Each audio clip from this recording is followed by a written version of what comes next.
தாமதம் என்பது யாரும் ஏற்றுக்கொள்ள முடியாத ஒன்று. சில நேரங்களில் நாம் எதிர்பார்த்த காரியங்கள் நமக்கு வாய்க்காவிட்டால் தாமதம் ஆகும்போது நம்முடைய இருதயங்கள் பதட்டங்களும் நம்முடைய மனதில குழப்பங்களும் உண்டாகிறது.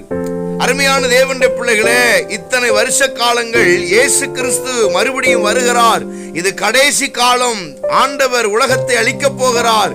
நல்லவர்களை தனியாக பிரித்தெடுக்க போகிறார். பரலோக ராஜ்யத்துக்கு கொண்டு போக போகிறார். இயேசு கிறிஸ்து வரப்போகிறார். இந்த வார்த்தைகள் எல்லாம் கேட்டு ஜனங்கள் இன்னும் எத்தனை வருஷமா இந்த வார்த்தைகளை சொல்லுவீர்கள், இன்னும் இயேசு கிறிஸ்து வரவில்லை, உலகம் அழியவில்லை என்று பலவாறு ஜனங்கள் பேசிக் கொண்டிருக்கிறார். ஆனால் வேதம் சொல்லுகிறது, 2 பேதுருவின் புஸ்தகம் 3ஆம் அதிகாரம் 9வது வசனத்தில், தாமதிக்கிறார் என்று சிலர் எண்ணுகிறபடி கர்த்தர் தமது வாக்குத்தத்தத்தை குறித்து தாமதமாயிராமல் ஒருவரும் கெட்டு போகாமல் எல்லாரும் மனம் திரும்ப வேண்டும் என்று விரும்பி நம்மிடத்தில் நீடிய பொறுமையாய் இருக்கிறார்.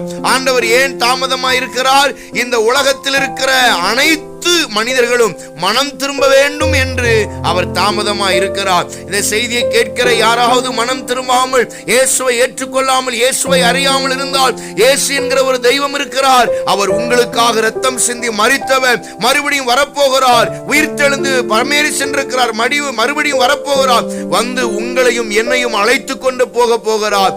ஆயத்தமாய் இருங்கள், பிறரை ஆயத்தப்படுத்துங்கள். கர்த்தர் உங்களை ஆசீர்வதிப்பாராக. தேவனுக்கே மகிமை. ஆமென்.